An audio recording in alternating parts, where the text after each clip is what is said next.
I wonder what's on TV.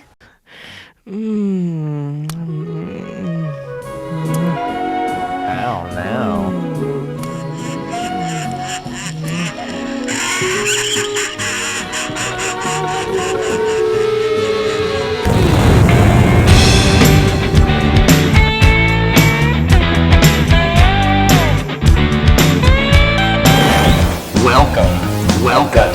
I've got something out there.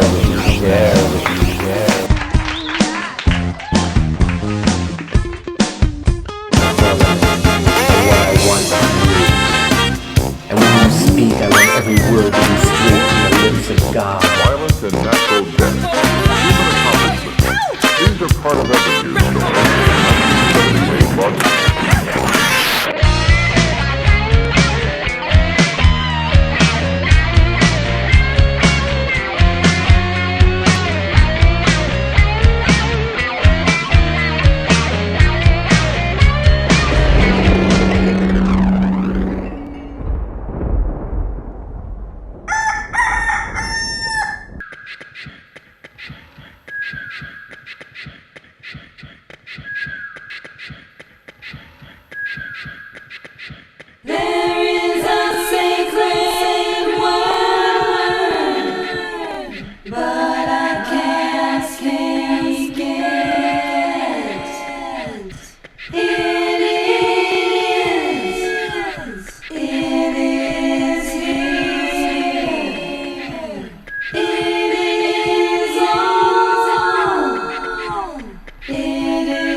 That's just not funny. No! No! And now we'll introduce you to Caeser Pink. They were here not long before, sitting by. Born to uneducated laborers in a small steel mill town in Pennsylvania, Pink's journey through life is a dizzying barrage of strange events. Along the way, we find him a social misfit and politically radical punk rocker living in a twilight world of sex and drugs as a member of the rock group Friction. At the age of 20, Caeser was seized by a shattering religious vision which changed his life and outlook forever after. It was like my whole reality collapsed and was replaced by something new in an instant. It's very frustrating in a way because it was probably the most important moment of my life, and I would like to be able to share it with those I'm close to, but it's just one of those things which words are never really able to communicate. Afterwards, I went into a period of intense study. I definitely felt like I was walking on the edge of sanity. So I decided to drop out of society for a couple of years. For the next 2 years, Caeser led a quiet existence close to nature in a Thoreau-esque hermitage deep in the Appalachian foothills. During this period, Pink lived in extreme poverty. Living in the forest with little outside contact, Pink learned to survive without telephone, television, hot water, and with only a wood-burning stove for heat. The austerity was wonderful in some ways. I felt as if I had OD'd on modern life. So the simplicity of waking up in the morning and chopping the day's firewood and starting the fire seemed really wonderful. My girlfriend was with me and we had a bunch of chickens, so we always had fresh eggs to eat. We learned to brush our teeth with baking soda and make our food from scratch. It was tough, but being surrounded by nature really made it all worthwhile. After 2 years, Pink moved out of his forest retreat and soon after went from living in poverty to winning thousands of dollars in a government lottery. Soon, Caeser had worked his winnings into an estate which consisted of a small business, a home, rental properties, and an extravagant collection of Eastern artwork. But at a time when most men would have sat back into a comfortable existence, Caeser turned in another direction. When I was 20 and saw the vision, it seemed as if a destiny had been set out before me. But a lot of time had passed since then, and I had really turned away from that destiny. To follow it meant to lose all the things which a man wants from life: a wife and friends, a home, material possessions. But now I had all those things, and I just felt empty inside. Soon, Caeser began to self-destruct. Within a short time, he had lost or thrown away all of his material possessions and severed all his personal ties in order to gain artistic and emotional freedom. In the midst of this, Caeser was the focus of a vengeful conspiracy among the sheriff's department and members of the local police force in retaliation for a harassment charge filed by a state senator on Pink's behalf. Soon afterward, he was warned by the state attorney general's office that his phone was illegally tapped by an unknown source.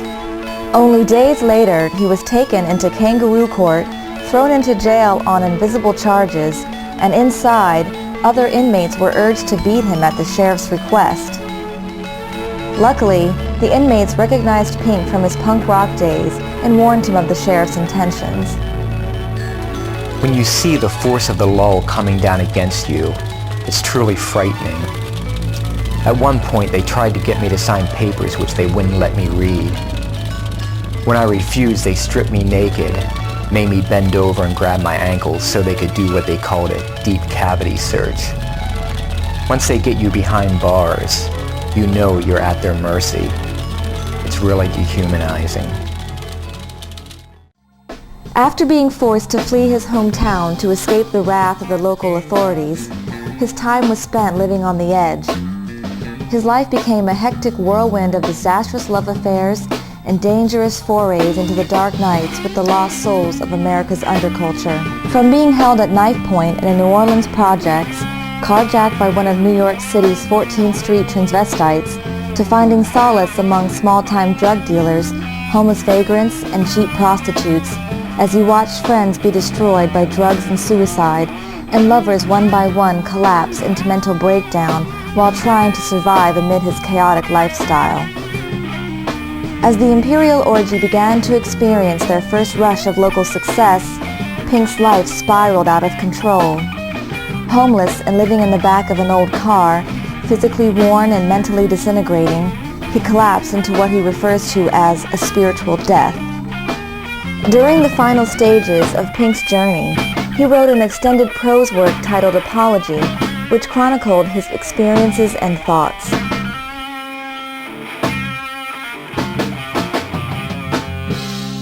In November of 1998, Caeser presented a vision to the Imperial Orgy for a surreal street theater protest performance called Our Daily Bread.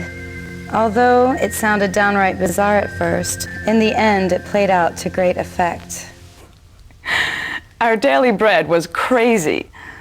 We were all in masks and costumes down on Wall Street by the stock exchange. Caeser had us lay loaves of Wonder Bread about every 5 feet on the sidewalks. And attached to each loaf was an advertisement from Satan. The ad offered to buy people's souls in exchange for all the material possessions one can obtain by working a corporate job that leaves little room for spirituality. I've been working these dreadful day jobs in order to survive, and I could just feel my soul being sucked away. It felt like I was becoming an automatron. I've always wondered about the people I see living 9-to-5 lives. I see them in the subway looking so miserable, and I couldn't understand what kept them going. I started to suspect that perhaps they were so far removed from introspection or their own spirituality that they just didn't know there was any other way. Our daily bread was my way of releasing my own frustrations, and perhaps for just a moment, allowing these people to stand back and question what's really important. There was a moment that day where I stopped and looked down Wall Street, and everywhere I looked there were businessmen standing staring at the bread with confused looks in their faces, and I knew that made it all worthwhile. I love throwing a wrench into the norm and making people stop and scratch their heads for a moment. The people at Wonder Bread were kind enough to donate 100 loaves of bread, and soon the cops came zooming in. Bomb-sniffing dogs were brought in to check the bread for explosives. It was really ridiculous. But by the end of the day, we were taking pictures with European tourists in front of George Washington's statue, and everyone had a good time.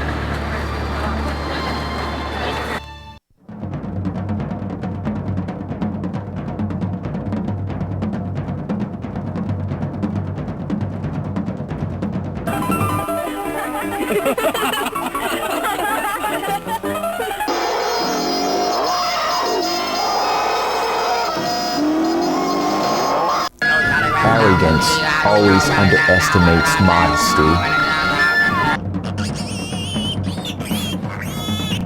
And now we'll meet metal artist Jose Paternoster. Argentinian artist Jose Paternoster migrated to New York in 1994. He is a metal sculptor who makes reliefs and assemblage pieces. He specializes in hand-forged watches and necklaces. His pieces can literally be found all over the world. His works are exhibited in Europe, Japan, Rhode Island, and New York. Nevertheless, every weekend he sets up a small display at the St. Anthony's Craft Fair, which is located on the south side of Houston Street between Sullivan and Thompson. The pieces usually start by consulting a drawing or a series of conceptual ideas. With his welding torch, he cuts forms and shapes out of black steel, bronze, copper, or silver. From this point on, his imagination takes over. He welds, grinds, files, distresses, and oxidizes the pieces before he ends up with the finished product. Jose Paternoster says he is influenced by erosion in nature, assemblage art, and artists like Andy Goldsworthy and Kurt Schwithers.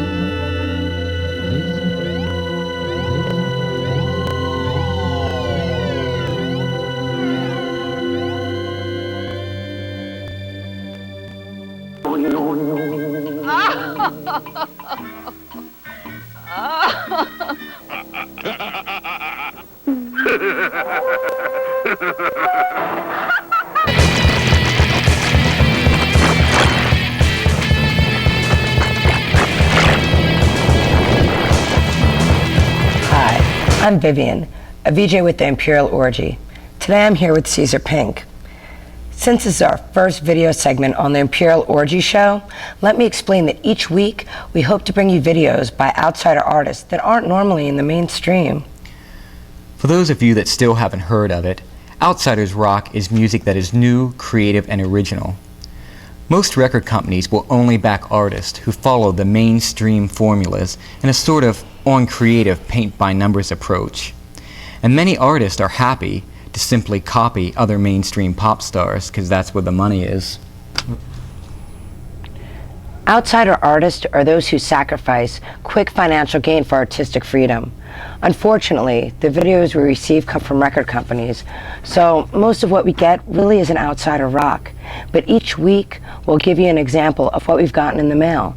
And who knows, maybe we'll even find something good. And if not, well, we could have a good time making fun of it. Tonight we have a video that I actually like. It's by a ska band from California. The band is called Pain, and the song is called I'm in a Band. Every single time you squeeze thigh master, you strengthen and tone right where you need it. So it's easy to squeeze your way to shapely hips and thighs.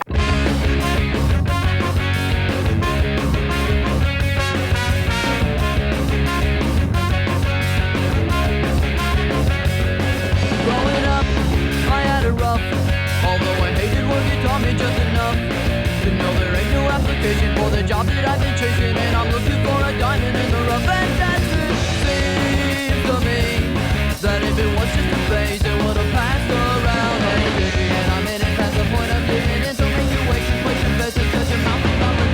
we're screwed.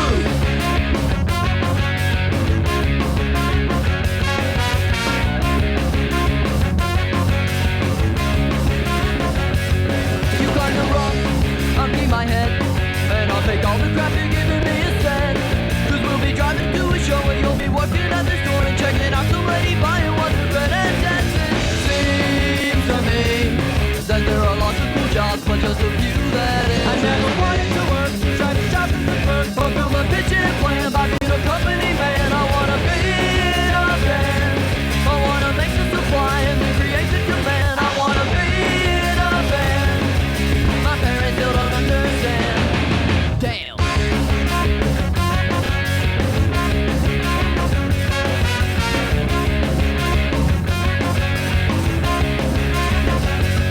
Just add it up, you'll see the crux. From all our arguments we gathered just enough to know we're quicker than a hair and smarter than the average parent. Just because it's selfish reason, just enough. And that's it. Seems to me that the sheer volume of pay is not a gauge of self. I never wanted to work, try to shop and work, fulfill my pension plan by being a company man. I wanna be in a band. We've got a picture for fun and good for everyone. I wanna be in a band. If you can so with the odds, you better never forget.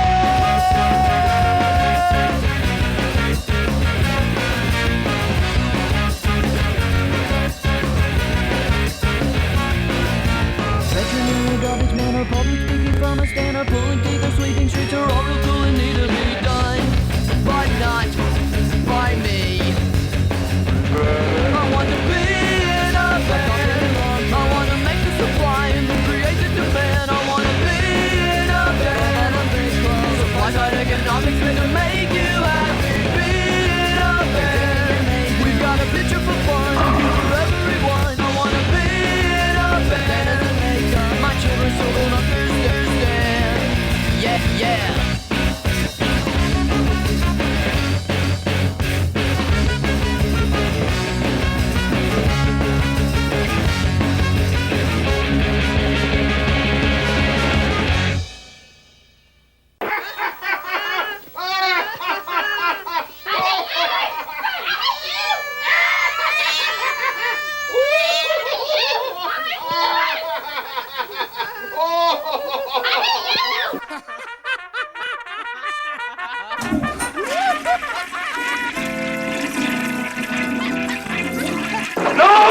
People are saying, and here's some more with behind this. Oh my God! People are saying. Hi guys and gals, it's Miss Izzy here with your behind the scenes report. Well, let me tell you, people are talking. People are saying that at a recent live television appearance on New York's Ross Byron show, Caeser, Pink, and crew stepped well over the boundaries of good taste and fell into a steaming black hole of decadence. It seems that the show's hostess, a sweet little lady like Petunia known as Susie Depp, was so overcome by the band's performance of their hit Sex Salvation that she was moved to begin an on-air striptease. As you can see from this tape, of course Mr. Pink did everything he could to help the poor girl regain her composure. I can only assume that here Mr. Pink is hiding his face in embarrassment. What other explanation could it be? I mean, we all know about Pink's theory of stopping to smell the but, well, you know, whatever. You know, sometimes I just don't know what's going on with this world. This was live TV and broadcasting to millions of living rooms. Live TV, people. I mean, really. No blue dots. What about the children? Ew, yuck. And now get ready for an underground film.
We'll be right back after this uncommercial break. Introducing new Pink Puffs. Mother tested, kid approved. Contains your daily allotment of one essential vitamin. Fill your mouth with pink pleasure. Sweet on the tongue and delightful to swallow. It's the only cereal personally endorsed by Caeser Pink. Warning, may cause extreme horniness, wetness, nymphomania, ants and pants, genital swelling, strange attraction to farm animals, unsightly rashes, need to run naked in public, severe drooling, crossed eyes, leather fetishes, urges to be spanked and or handcuffed, and other mild perversions. Now, Jen Oda is going to do a song that she wrote herself. You know, let's have a little applause for Jen, make her feel nice.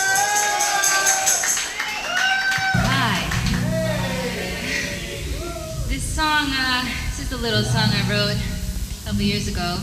It's called White Sky, and I'd like to dedicate it to Lucio.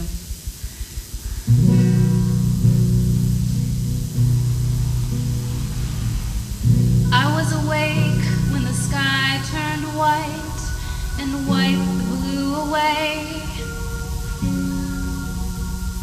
silently watching the cold white light turn night and day to gray. I heard the birds slowly lose their voice, the wind it took their place. There was a secret within the noise, reclaim the stolen space. Now all the seasons won, all the morning's tasteless summer sun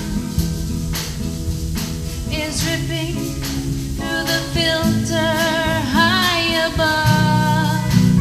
What love, let's fly to outer space to live the legend of the human race.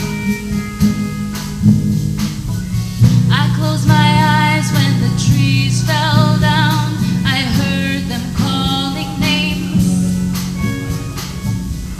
Tried to cry, but there came no sound. Silent, empty place. All around me I felt them drumming, opening the gates. I tried to sleep as the world was humming, ripping her away. Now everybody's gone to listen to the brilliant gold song of the fire that burns below above us. What a love, let's fly to outer space to live the legend of the human race. A breeze blew on the open desert wasteland to kiss the broken branches on the ground. I love the dream that rain came down and cleared them all away. Happy thunder pushed them underground. Some people believe all the children ran into the sea and lifted up like angels high above us. Oh, what love, they flew to outer space to live the legend of the human race. What love, they flew to outer space to live the